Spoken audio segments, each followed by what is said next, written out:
साल 2025 के दौरान चीन ने साइंस और टेक्नोलॉजी की इख्तिराआत में ख़ास तौर पर इंसान नुमा रोबोटिक्स, नई तवानाई की गाड़ियों और मस्नूई ज़हानत के शोबों में नुमायाँ पेशरफ्त का मुज़ाहरा किया है।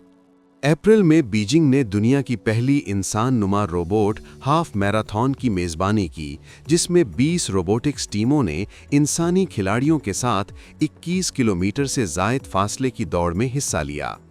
तेज़ तरीन रोबोट ने यह दौड़ 2 घंटे 40 मिनट और 42 सेकंड में मुकम्मल की।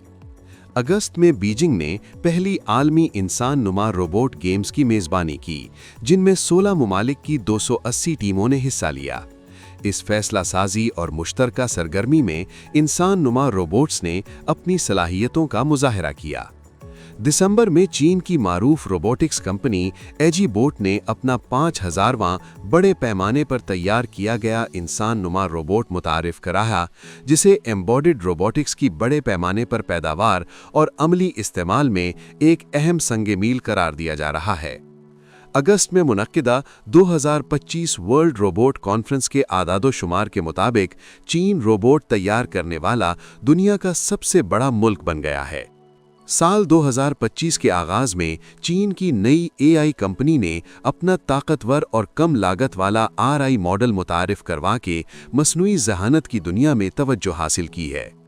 वज़ारत सनअत व इंफॉर्मेशन टेक्नोलॉजी के तहत कायम एक तहकीकी इदारे के मुताबिक साल 2025 में चीन की बुनियादी मस्नूई ज़हानत सनत का हुजम 1.2 ट्रिलियन युआन यानी तकरीबन 170 अरब अमरीकी डॉलर से मुतजाविज़ होने की तवक्को है। साल 2025 में चीन के नई तवानाई वाली गाड़ियों NEV के शोबे में तरक्की की बुनियाद भी तकनीकी जिद्दत पर रही। चीन में NEV बनाने वाले मारूफ इदारे BYD ने अपना सुपर ई प्लेटफॉर्म मुतारिफ कराया, जो सिर्फ 5 मिनट की चार्जिंग से गाड़ी को 400 किलोमीटर तक चलने के काबिल बनाता है। जनवरी से नवंबर के अरसे के दौरान चीन में नई तवानाई वाली गाड़ियों NEV की पैदावार 1,49,07,000 जबकि फ़रोख्त 1,47,80,000 यूनिट्स तक पहुंच गई, जो बिलतरतीब 31.4% और 31.2% के नुमायां सालाना इजाफे की अक्कास है। नवंबर में मुतारिफ कराया गया चीन का मुकम्मल तौर पर मकामी क्वांटम कंप्यूटर तियानयान 287 मुबैना तौर पर एक मखसूस मसले को दुनिया के जदीद तरीन सुपर कंप्यूटर के मुकाबले में 45 करोड़ गुना ज़्यादा तेज़ी से हल कर सकता है। साल 2025 में चीन ने 6G की तरक्की में भी पेशरफ्त की और इसकी मयारी तहकीक मुकम्मल तौर पर जारी है।